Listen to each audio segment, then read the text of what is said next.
আপনি আপনার ফোনে একটি পার্সোনাল কাজ করতেছেন। এই যদি আপনার হাত থেকে আপনার ফোনটি কেড়ে নেয়, তবে আপনার এই পার্সোনাল কাজটি সে দেখে ফেলল। আপনি এই একটি মাত্র সেটিংস অন করে রাখুন। আপনার হাত থেকে যদি কেউ আপনার ফোনটি কেড়ে নেয়, তবে আপনার ফোনটি লক হয়ে যাবে। সেটিংসটি কিভাবে করবেন চলুন দেখিয়ে দিই। So let's go. চলে আসলাম ফোনের স্ক্রিনে। ফার্স্ট হয়ে আমাদের যাইতে হবে ফোনের সেটিংয়ে।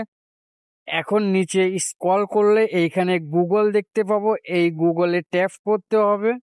দেখতে পাচ্ছি অল সার্ভিস, এই অপশনটাতে ট্যাপ করতে হবে। নিচে স্ক্রল করব, লেফট প্রোডাকশন, এই অপশনটাতে ট্যাপ করতে হবে। এই যে দেখতে পাচ্ছেন যে যদি ফোন নিয়ে যায় তবে এইরকম আসবে। এইখানে যে দুইটা অপশন দেখতে পাচ্ছেন, এই দুইটা অপশন অন করে দিলেই আমাদের কাজ ওকে হয়ে যাবে। প্রথমত এই অপশনটা অন করে দিলাম, অফলাইন ডিভাইস লক, এই অপশনটা অন করে দিলাম। এখন যদি আপনার ফোন হাত থেকে কেউ নিয়ে দৌড় মারে তবে আপনার ফোনটি লক হয়ে যাবে। ধন্যবাদ এতক্ষণ সঙ্গে থাকার জন্য। আবারও দেখা হবে নতুন কোনো ভিডিওতে। আল্লাহ হাফেজ।